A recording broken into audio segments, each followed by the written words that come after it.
Hi guys, it's Jeff here with Remax, here to answer your real estate questions. Today we're going to talk about what is an RPR and why it is important. An RPR stands for Real Property Report, which is a legal document that shows the location of visible improvements relative to your property boundaries. I have a RPR here as an example for you guys. You can see that here is the property boundary.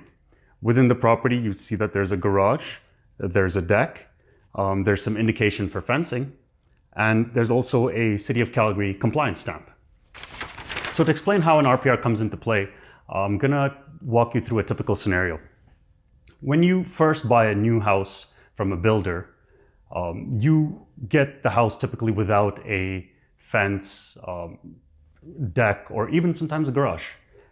They do give you a RPR at the time of purchase with the City of Calgary compliance stamp on it.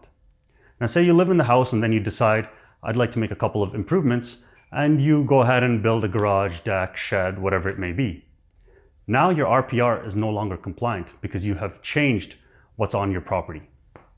So what you need to do now is you need to contact a survey company to come and update the RPR for you and submit it to the City of Calgary to get a compliance stamp. The reason why this needs to be done is when you do sell your property, you are expected to provide your buyers with a completely compliant stamped RPR. The risk here is if you were to build some of these improvements and you don't build them within your property limits, you or your new buyers could be asked to modify or even tear down the entire structure, which of course is going to be a significant cost. Guys, I hope this explanation of the RPR made sense.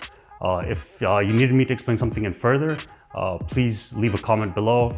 And of course, if you want me to talk about any other real estate related topic, please let me know and I'd be happy to make a video on it.